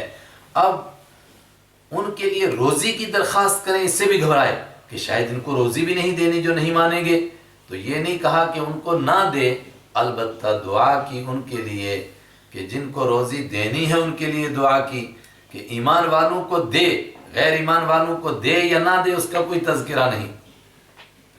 اللہ تعالیٰ نے فرمایا قال، اللہ نے فرمایا ومن کفر، اور جس نے کفر کیا، جو کوئی کفر کرے گا روزی اس کو بھی ملے گی، امامت نہیں ملے گی، روزی ملے گی۔ فَأُمَتِّعُهُ، تو میں اس کو زندگی گزارنے کا سامان دوں گا، قلیلاً، تھوڑا سا۔ تھوڑا سا مطلب یہ نہیں کہ ایمان والے کو زیادہ دوں گا اور اس کو کم دوں گا، مراد یہ ہے چند دن کے لیے، زندگی جتنے دن ہے اتنے دن زندگی کا سامان ملے گا۔ ثم اضطرہ، پھر میں اس کو کھینچ کر لے آؤں گا، الی عذاب النار، جہنم کے عذاب کی جانب۔ تو سزا کا تعلق، جزا کا تعلق آخرت سے ہے، دنیا میں روزی سب کو ملے گی۔ وبئس المصیر، اور کتنی بری ہے لوٹ کر جانے کی وہ جگہ جہنم۔ اس سے دعا کا ادب بھی معلوم ہوا کہ ڈانٹ پڑی تھی امامت کے بارے میں، لیکن جب روزی کے لیے دعا کی تو کیسے گھبرائے ہوئے کہ یہاں غیر ایمان والوں کے لیے روزی کی دعا بھی نہیں کی کہ شاید اس پر بھی ڈانٹ پڑ جائے، لیکن اللہ نے فرمایا روزی سب کو ملے گی۔ یہ اس کے رحمان ہونے کی صفت ہے کہ وہ اپنوں کو بھی نوازتا ہے، جو اس کو نہ مانے ان کو بھی نوازتا ہے۔ اور سنو ابراہیم علیہ السلام کی شان، وَإِذْ، اور یاد کرو، یرفع، جب اونچا کر رہے تھے ابراہیم علیہ السلام، القواعد، دیواروں کو، من البیت، بیت اللہ شریف کی دیواروں کو، قاعدۃ کی جمع قواعد، بنیادیں، بنیادوں کو اونچا کر رہے تھے، تو بنیاد اونچی ہوتی ہے وہی دیوار بنتی ہے، اس لیے میں نے جمع کیا دیواروں کو۔ وَإِسماعیل، اور اسماعیل علیہ السلام بھی اونچا کر رہے تھے، اس کا مطلب کہ یہ کافی بعد کی بات ہے، اب بیٹا بھی بڑا ہو گیا اور والد صاحب بیت اللہ شریف بنا رہے ہیں، اور یہ کافی بعد کی بات ہے کہ ابراہیم علیہ السلام کو وحی کے ذریعے سے بتایا گیا کہ اصل میں یہاں تھا بیت اللہ۔ پھر نوح علیہ السلام کے زمانے میں طوفان آیا، اس کے نشانات مٹ گئے، تو پرانے نشان بتائے گئے کہ اس کے اوپر اللہ کا گھر تعمیر کرو۔ اللہ کا گھر تعمیر کرتے ہوئے آدمی کچھ کام کرتے ہوئے کچھ نہ کچھ کہتا رہتا ہے، اس سے کام ہلکا ہوتا ہے، لیکن ہر آدمی اپنے مرتبے کی بات کہتا ہے۔ دنیا کا وہ انسان جو اپنے مالک کو نہیں جانتا وہ کام کرتے ہوئے شور مچائے گا، اور جو اللہ کو جانتا ہے وہ اپنی شان کے مطابق اللہ کا نام لے گا۔ ابراہیم علیہ السلام کیا کہہ رہے تھے؟ ربنا، اے ہمارے رب، تقبل منا، تقبل، قبول فرما، منا، ہم سے، ہائے ہائے، اللہ اس دعا کو ہمارے حق میں بھی قبول فرمائے۔ تقبل، عربی جاننے والے کہتے ہیں کہ تقبل کا معنی ہی ہے کہ اپنے کرم سے قبول کر لے، ورنہ تیری شان کے لائق کام ہو نہیں سکا۔ آگ میں چلے گئے، ملک کو چھوڑ دیا، اور بیٹے کو اس جنگل میں چھوڑ کر چلے گئے، قربانی کے لیے تیار ہو گئے، اس تمام کے باوجود کہتے ہیں کہ تیری شان کے لائق کام نہیں ہو سکا، جیسا بھی ہوا اپنے کرم سے قبول فرما۔ انک انت السمیع العلیم، بے شک تو ہی سننے والا، تو ہی جاننے والا ہے۔ ربنا، اے ہمارے رب، اجعل، بنا دے تو نہ ہم کو، مسلمین، دونوں فرما برداری کرنے والے، لکا، تیرے لیے، اے خدا تجھ سے بھیک مانگتے ہیں، ہم دونوں باپ بیٹوں کو اپنا فرما بردار بنا دے۔ انبیاء کرام تو پہلے دن ہی سے اس کے فرما بردار ہوتے ہیں۔ امت کو، انسانوں کو بتایا جا رہا ہے کہ اللہ سے عمل کی توفیق مانگنا یہ انبیاء کرام کا کام ہے، تم بھی نیکی کی توفیق اللہ سے مانگو۔ وَمِن ذُرِّيَّتِنَا، اور ہماری اولاد میں سے بھی، امتا مسلمتا لک، ایک ایسی جماعت بنا، مسلمتاً، جو فرما برداری کرنے والی ہو، لکا، آپ کی، ایک جماعت ایسی بنا دے۔ ایک جماعت کیوں کہا، ساری اولاد کیوں نہیں کہا؟ کیونکہ اوپر ڈانٹ پڑ چکی کہ ساری اولاد کو امامت کا مرتبہ نہیں ملے گا، جو ظالم ہوں گے ان کو نہیں ملے گا، اس سے سمجھ گئے کہ اولاد میں بھی کچھ ظالم ہوں گے۔ اب ان کا تذکرہ نہیں کرتے، البتہ عرض کرتے ہیں کہ ایک جماعت ضرور ایسی بنا جو تیرے لیے فرما برداری کرنے والی ہو۔ وَأَرِنَا مَنَاسِكَنَا وَتُبْ عَلَيْنَا، چنانچہ یہ دعا قبول ہوئی۔ وہ دونوں تو فرما بردار تھے، پھر ان کی اولاد میں ہر دور میں کوئی نہ کوئی طبقہ رہا، آخری وقت تک جو ابراہیم علیہ السلام کے دین پر قائم تھا اور اللہ کا فرما بردار تھا، یہاں تک کہ اللہ کے حبیب صلی اللہ علیہ وسلم تشریف لے آئے۔ آپ کہیں گے جب آپ تشریف لائے تب تو کوئی بھی نہیں تھا، صحیح ہے، بخاری شریف کی روایت ہے، آپ نے فرمایا کہ میرے سوا دین ابراہیم پر صحیح طور پر کوئی بھی قائم نہیں ہے آج، بے شک، مگر آپ تو ہیں اور آپ تنہا ایک جماعت ہیں، اور کچھ نہ کچھ جن کے دل میں کچھ نہ کچھ تصور دین باقی تھا، وہ بہت سارے لوگ تھے، کچھ نہ کچھ۔ وہ ارینا، اور دکھا تو نہ ہم کو مناسکنا، ہمارے مناسک، مناسک کے تین معنی، ایک معنی عبادت کرنے کے طریقے، دوسرا معنی قربانی کرنے کے طریقے، اور تیسرے معنی حج کرنے کے طریقے، اور یہاں سبھی مراد ہیں۔ اے پروردگار تو ہی ہم کو دکھا، یعنی سکھا، حج کرنے کا طریقہ بھی، قربانی کا طریقہ بھی، سارے عبادت کے طریقے بھی، اس لیے کہ عبادت تو وہ ہے جو تجھے پسند ہو، اور تجھے کون سا طریقہ پسند ہے وہ تو ہی جانتا ہے۔ وَتُبْ عَلَيْنَا، اور تو ہم پر توجہ فرما، ہماری توبہ قبول فرما۔ حالانکہ گناہ کون سا کیا، گناہ تو ہو ہی نہیں سکتا ہے، امت کو سکھانا ہے کہ نیکیاں کر کر بھی توبہ کرتے رہو۔ اِنَّكَ أَنْتَ التَّوَّابُ الرَّحِيمُ، بے شک تو ہی توبہ قبول کرنے والا، الرحیم تو ہی رحم کرنے والا ہے۔ اور آخری دعا، ربنا، اے ہمارے رب، وَبْعَثْ، بھیج دے، فیہم، ان میں، انہی میں، میری اولاد میں جو ایک جماعت ہمیشہ تیری فرما برداری کرنے والی رہے گی، اس جماعت میں، اسی میں بھیج دے، ان میں، مکہ والوں میں بھیج دے، رسولاً، ایک رسول، منہم، انہی میں سے، اور رسول کے اوپر تنوین، وہ زبردست رسول، تو عربی کے اعتبار سے وہ زبردست رسول بھیج دے، تو وہ سے مراد کوئی رسول ہے جن کا تذکرہ آدم علیہ السلام سے لے کر اب تک ہو رہا ہے، اور ابراہیم علیہ السلام کو بھی بتا دیا گیا ہے کہ ایک آخری پیغمبر آنے والا ہے، اور آیت کا انداز بتاتا ہے کہ ان کو بتا دیا گیا تھا کہ آپ کے بیٹے کو مکہ میں کیوں بسایا جا رہا ہے، تاکہ اس شہر کی توحید پر بنیاد کھڑی ہو، یہاں میرا آخری پیغمبر آنے والا ہے۔ تو گویا ابراہیم علیہ السلام نے بیت اللہ بنایا، جب تیار ہو گیا اور اللہ کے سامنے دامن پھیلا کے بیٹھے کہ پروردگار اب بیت اللہ بن گیا ہے، آپ رسول اللہ کو بھیج دے، رسولاً، اس زبردست رسول کو بھیج، منہم، انہی میں سے، ان میں بھیج یعنی ان کے لیے بھیج، منہم، انہی میں سے بھیج، قریشیوں میں سے بھیج، ابراہیمیوں میں سے بھیج، اسماعیلیوں میں سے بھیج، انسانوں میں سے بھیج۔ اور اسی پر ولی الدین عراقی بہت پرانے عالم ہیں، ابن حجر عسقلانی کے بھی استاذ ہیں، ان کا فتویٰ روح المعانی میں، یہ چوتھے پارے کی تفسیر میں لکھا کہ حضرت رحمت عالم صلی اللہ علیہ وسلم کو اگر کوئی انسانوں میں سے نہ مانے تو وہ کافر ہے، اس لیے کہ قرآن کہہ رہا آپ انسانوں میں سے ہیں، ابراہیم علیہ السلام دعا کر رہے ہیں خالی انسانوں میں سے نہیں، ابراہیم علیہ السلام، اسماعیل علیہ السلام کی اولاد میں سے، یتلو علیہم، اس آخری پیغمبر کو بھیج دے، یہ دعا کی، اور 3,500 اور کسی نے کہا 3,000 اور کسی نے کہا 2,500، تو کم سے کم اس پر سب کا اتفاق ہے 2,500 سال کے بعد یہ دعا قبول ہوگی، بڑا وقت چاہیے دعا کی قبولیت کے لیے۔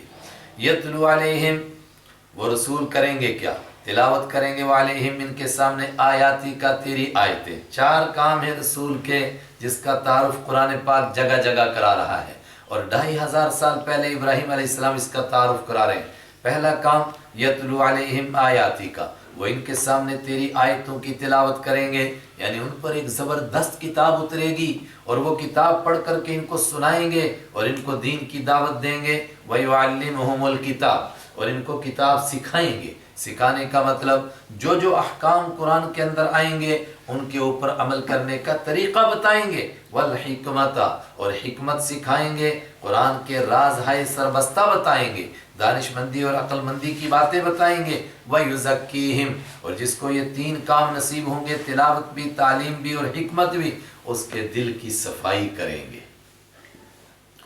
اور ان تینوں کاموں کے لیے ابراہیم علیہ السلام نے کہا کہ رسول بھیج جو لوگوں کو یہ چاروں کام دے گا، سکھائے گا۔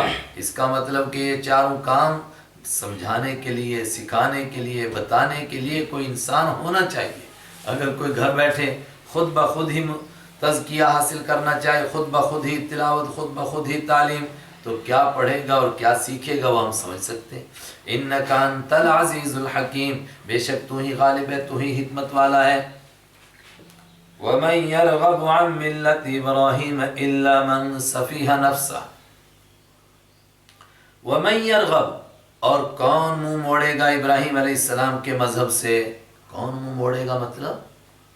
چونکہ یہودی بھی اور عیسائی بھی اور مکہ عرب کے مشرک بھی مسلمانوں کو کہتے تھے کہ انہوں نے بزرگوں کا دین چھوڑ دیا ہے اور یہ ابراہیم علیہ السلام کے دین سے ہٹ گئے ہیں۔ قرآن پاک نے ابراہیم علیہ السلام کا تعارف کرا کے پوچھا اس دین سے کون منہ موڑ سکتا ہے؟ من یرغب، کون منہ موڑے گا عن ملت ابراہیم، ابراہیم علیہ السلام کے مذہب سے، الا مگر وہ من سفیہ نفسہ، من سفیہ جس نے بے وقوف بنا دیا، نفسہ اپنے آپ کو، کوئی جان بوجھ کے بے وقوف بن گیا وہی اس طریقے سے منہ موڑ سکتا ہے، ورنہ ابراہیم علیہ السلام کے دین سے کون منہ موڑے گا؟ مگر یہ تو پہلے طے کرو کہ ابراہیم علیہ السلام کا دین تھا کیا؟ وَلَقَدْ اسْتَفَيْنَا، اور یقیناً اسْتَفَيْنَا ہم نے چنا تھا ہو ان کو فی الدنیا، دنیا میں چن لیا تھا۔ ایسے چنیدہ شخص کے دین سے کوئی منہ موڑ سکتا ہے؟ وَإِنَّهُ فِي الْآخِرَةِ لَمِنَ الصَّالِحِينَ، اور بے شک وہ آخرت میں تھے من الصالحین، نیکوکاروں میں سے۔ لیکن ابراہیم علیہ السلام کی تعلیم کیا تھی پہلے وہ تو طے کرو۔ اذ قال له ربه اسلم، یاد کرو جب ان سے کہا ان کے رب نے اسلم، جھک جا، فرما بردار بن جا، قال اسلمت لرب العالمین، انہوں نے کہا کہ جھکا دیا میں نے اپنے آپ کو لرب العالمین، جہانوں کے پروردگار کے لیے۔ وَوَصَّى بِهَا إِبْرَاهِيمُ بَنِيهِ وَيَعْقُوبُ، اور ابراہیم علیہ السلام نے اپنے آپ کو جہانوں کے پروردگار کے سامنے کس طرح جھکا کر بتایا، ایک ایک حکم اللہ کا کس طرح پورا کیا، اور جان کی اور مال کی اور اولاد کی بھی کیسے کیسے قربانی دی، وہ تو تمہارے سامنے ہے ہی۔ آخری وقت میں اپنی اولاد کو بھی اسی کی وصیت کی ہے۔ جب یہ ابراہیم علیہ السلام کا دین ہے تو پھر یہودی اور عیسائی اور مشرک جو شرک میں لت پت ہیں وہ اپنے آپ کو ابراہیمی کیسے کہہ سکتے ہیں؟ وَوَصَّى، اور وصیت کی، تاکیدی حکم دیا، بِہَا اسی کا، اس دین کا، ابراہیم علیہ السلام نے بنی ہی اپنی اولاد کو، وَيَعْقُوبُ، اور حضرت یعقوب علیہ السلام نے بھی اپنی اولاد کو اسی توحید والے دین کی وصیت کی تھی۔ کیا وصیت تھی؟ پھر اس کو تفصیل، یا بنیہ، اے میرے پیارے بیٹو، اے میری اولاد، ان اللہ، بے شک اللہ تعالیٰ نے اصطفیٰ، چن لیا، لکم تمہارے لیے، الدین دین کو، فلا تموتن، تو تم ہرگز نہیں مرنا، الا وانتم مسلمون، مگر اس حال میں کہ تم فرما برداری کرنے والے ہوں، ہرگز نہیں مرنا۔ مرنا تو آدمی کے بس میں نہیں ہے، مطلب کیا ہے؟ اتنے فرما بردار بن کر کے اللہ کے رہو، ہر لمحہ فرما برداری میں گزارو، جب بھی موت آئے تو تم فرما بردار ہو۔ یعنی موت انسان کی قدرت میں نہیں، وہ تو کبھی بھی آ سکتی ہے۔ تو پھر دوسرا پہلو کہ آدمی اتنا فرما بردار بن کر رہے کہ جس لمحے بھی موت آئے اللہ کی فرما برداری میں آئے۔ ام کنتم شہداء، حضرت یعقوب علیہ السلام کی یہ وصیت تھی، مگر یہودی کہتے تھے کہ نہ، انہوں نے وصیت کی تھی یہودی بننا، اور عیسائی کہتے تھے کہ انہوں نے وصیت کی تھی کہ عیسائی بننا۔ اللہ تعالیٰ نے فرمایا تم میں سے تھا کون کون وہاں موجود؟ ام کنتم شہداء، ام کیا، کنتم تم تھے، شہداء موجود، حاضر تھے، اذ حضر جب حاضر ہوئی تھی یعقوب علیہ السلام کے پاس، الموت موت، یاد کرو تم کون کون تھے؟ نہیں تھے۔ جب تم نہیں تھے تو وہ بتا رہا ہے جو موجود تھا، کون ہے وہ؟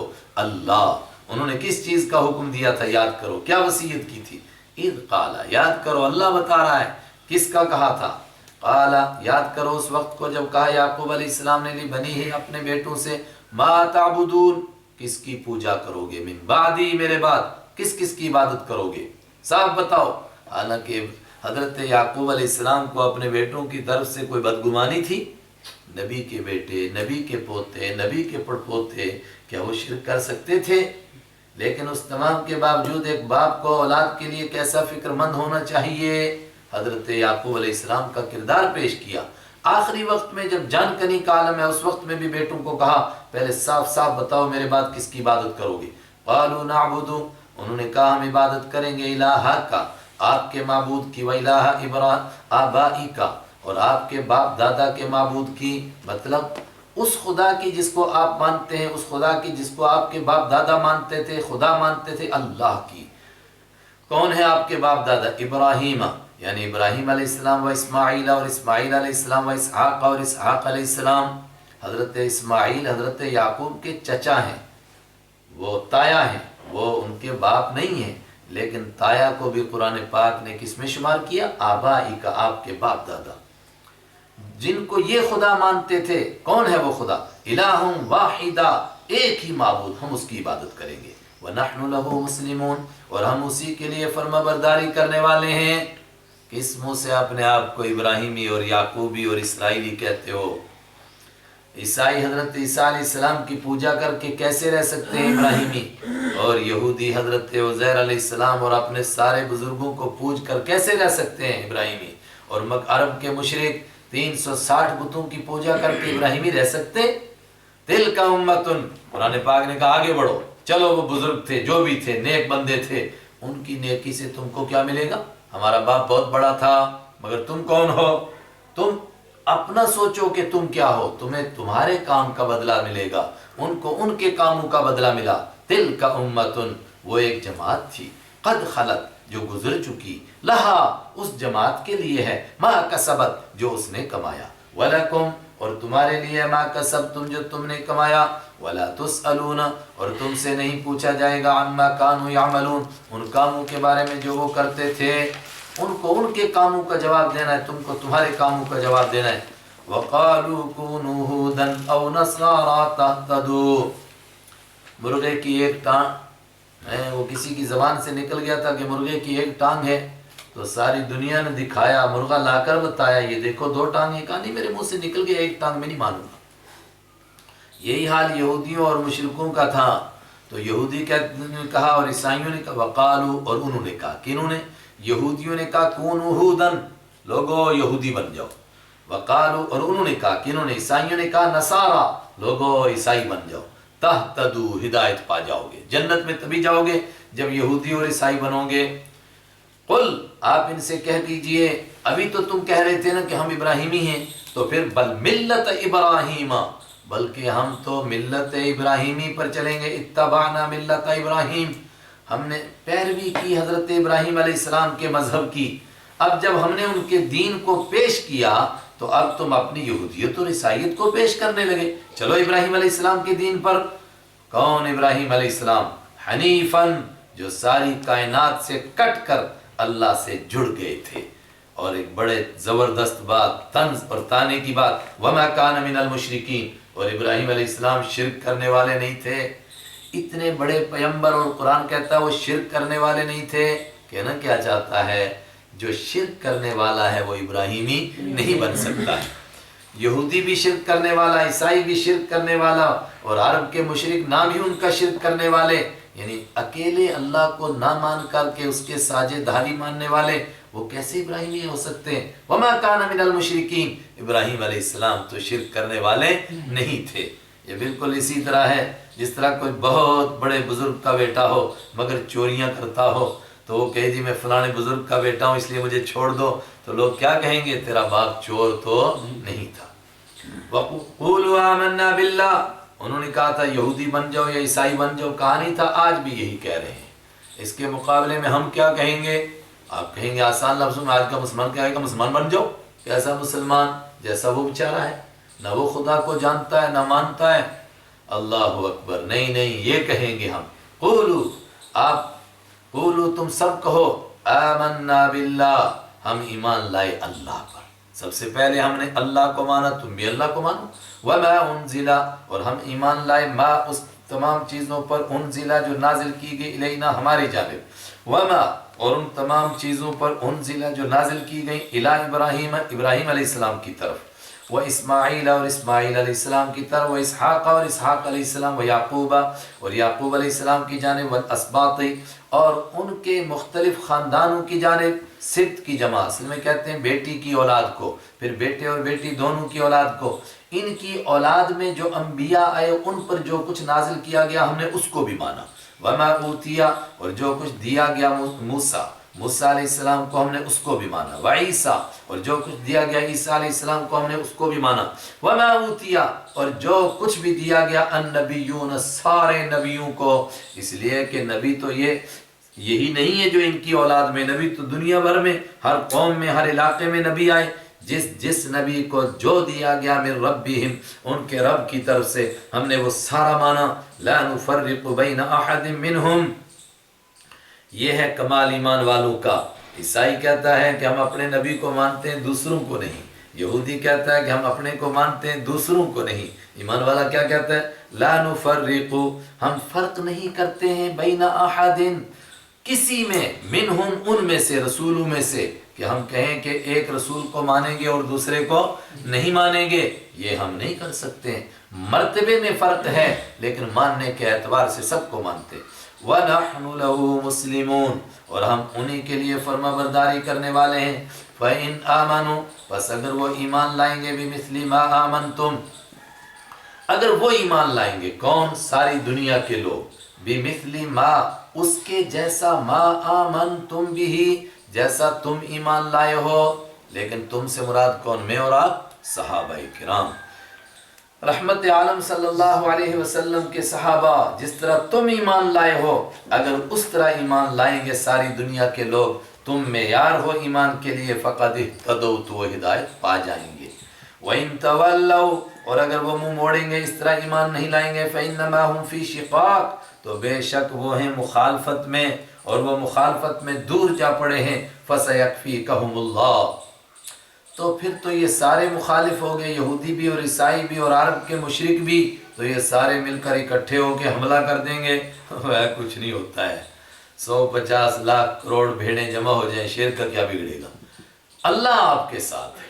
فَسَيَكْفِي اس کے معنی ان قریب بھی کرتے ہیں، لیکن جو اس کا معنی زمخشری نے کیا زیادہ مضبوط ہے، وہ کیا کہتا ہے؟ یقیناً، یقیناً، یکفی کافی ہے، کا آپ کو اے رحمت عالم صلی اللہ علیہ وسلم، ہم ان سب کی طرف سے کون کافی ہے؟ اللہ، اللہ کافی ہے۔ وَنَحْنُ لَهُ وَهُوَ السَّمِيعُ الْعَلِيمُ اور وہی تو سننے والا جاننے والا ہے۔ ابھی کہا نا یہودی بن جاؤ یا عیسائی بن جاؤ، تو وہ کہتے تھے یہودیت میں رنگ جاؤ، اور عیسائی کہتے تھے عیسائیت میں رنگ جاؤ، اور ان کے یہاں جو بھی بچہ پیدا ہوتا ہے، ہم تو کہتے ہیں کہ ہر بچہ نیک ہوتا ہے، بالغ ہونے تک وہ نیک ہوتا ہے، اور وہ عجیب فلسفہ لے کر آئے کہ ہر بچہ گنہگار پیدا ہوتا ہے، پھر اس کو رنگا جاتا ہے تو حضرت عیسیٰ علیہ السلام کے کفارے کا حق اس کو بھی مل جاتا ہے، پھر وہ نیک ہو جاتا ہے، سبحان اللہ۔ پیدائشی طور پر گنہگار، کیا گناہ کیا اس نے پیدائش میں؟ جب اللہ کے دین کو انسان چھوڑے تو اسی طرح بھول بھلائیوں میں مبتلا ہو جاتا ہے، تو پھر وہ بچے کو رنگتے تھے، اور اگر کوئی عیسائیت کو قبول کرے تو اس کو بھی نہلاتے ہیں اور رنگ میں رنگتے ہیں، اور اس کو کہتے ہیں عیسائیت میں کا رنگ چڑھا دیا اس پر، فرمایا یہ رنگ نہیں ہوتا ہے۔ صبغۃ اللہ، ایمان والو تم رنگ جو اللہ کے رنگ میں، اللہ کے رنگ میں کیسے رنگ جائیں؟ اللہ کے احکام کو مان لو، اللہ جن اخلاق کو کہتا ہے ان کو مان لو، ان کو برتو، اللہ جن کو ماننے کے لیے کہتا ہے ان کو مانو، جو کرنے کے لیے کہتا ہے ان کو کرو۔ ہم تو رنگ گئے ہیں اللہ کے رنگ میں۔ وَمَنْ أَحْسَنُ مِنَ اللَّهِ صِبْغَةً اور کون زیادہ اچھا ہو سکتا ہے اللہ کے مقابلے میں رنگ کے اعتبار سے۔ وَنَحْنُ لَهُ عَابِدُونَ اور ہم اسی کے لیے عبادت کرنے والے ہیں۔ قُلْ أَتُحَاجُّونَنَا فِي اللَّهِ آپ فرما دیجئے کیا تم جھگڑا کرتے ہو ہم سے فی اللہ اللہ کے بارے میں؟ وَهُوَ رَبُّنَا حالانکہ وہ ہمارا رب ہے، وَرَبُّكُمْ اور تمہارا بھی رب ہے، وَلَنَا اور ہمارے لیے أَعْمَالُنَا ہمارے اعمال، وَلَكُمْ اور تمہارے لیے أَعْمَالُكُمْ تمہارے اعمال، وَنَحْنُ لَهُ مُخْلِصُونَ اور ہم اسی کے لیے خالص کرنے والے ہیں عبادت کو، ہم اسی کے عبادت گزار ہیں۔ اس تمام کے باوجود پھر بھی اگر کوئی کہے کہ نہیں حضرت ابراہیم، حضرت اسماعیل، حضرت اسحاق، حضرت یعقوب یہودی تھے، اور عیسائی کہیں کہ عیسائی تھے، تو ان سے سوال ام تقولون، کیا تم پھر بھی کہتے ہو ان ابراہیم، بے شک ابراہیم علیہ السلام، و اسماعیل، اسماعیل علیہ السلام، و اسحاق، اسحاق علیہ السلام، و یعقوب، اور یعقوب علیہ السلام، والاسباط، اور ان کے خاندان میں آنے والے انبیاء کرام، کانوا ہودن، وہ سارے یہودی تھے، اور عیسائی کہتے ہیں او نصارا، یا عیسائی تھے، تو ان سے پوچھئے قل اانتم اعلم، قل آپ فرما دیجئے اانتم، کیا تم اعلم زیادہ جانتے ہو، ام اللہ، یہ اللہ زیادہ جانتا ہے، ومن اظلم، اور اس سے بڑا ظالم کون ہوگا، ممن کتما، جو چھپائے، شہادتن، اس گواہی کو، عندہ، جو اس کے پاس تھی پہلے سے، من اللہ، اللہ کی طرف سے، مطلب ہر یہودی، ہر عیسائی کو جو انصاف پسند ہے، اپنی کتاب کے علم کی بنیاد پر اس کو معلوم ہے کہ اللہ کے دین کے اوپر کون لوگ ہیں، اور یہ سارے کے سارے نہ یہودی تھے نہ عیسائی تھے، یہ سب بلائیں تو بہت بعد میں پیدا ہوئیں، مگر یہ ان کے پاس موجود ہے، پھر بھی اس کو چھپا رہے ہیں، اور ہر ایک بڑے بزرگوں کو اپنے کھاتے میں ڈالتا ہے، عیسائی کہتا ہے یہ ہمارے تھے، اور یہودی کہتا ہے ہمارے تھے، جبکہ ان کے مذہب سے ان کو کوئی تعلق ہی نہیں ہے۔ عیسائی جو حضرت عیسیٰ علیہ السلام کو خدا کا بیٹا کہیں، تو جب عیسیٰ علیہ السلام ہی نہیں تھے تو پھر یہ بزرگ عیسائی کیسے تھے؟ وَمَا اللَّهُ بِغَافِلٍ، اور نہیں ہے اللہ بغافل، بے خبر، عما تعملون، ان کام سے جو تم کیا کرتے ہو، سب کام تمہارے اس کی نگاہ میں ہیں، اور ان بزرگوں کا نام لے کر ان کو اپنے کھاتے میں ڈال کر تم کو ملے گا کیا؟ تمہیں تو اپنے اعمال کی جزا یا سزا ملے گی۔ تلک امتن، وہ ایک جماعت تھی، قد خلت، جو گزر گئی، لہا ما کسبت، اس کے لیے وہ ہے جو اس نے کمایا، ولکم، اور تمہارے لیے وہ ہے ما کسبتم، جو تم نے کمایا، ولا تسألون عما كانوا يعملون، اور تم سے نہیں پوچھا جائے گا، عما، ان کاموں کے بارے میں، کانوا یعملون، جو وہ کیا کرتے تھے۔ تم تو اپنا اعمال نامہ چیک کرو کہ تم نے آخرت کے لیے کیا تیاری کی ہے۔ صدق اللہ مولانا العظیم۔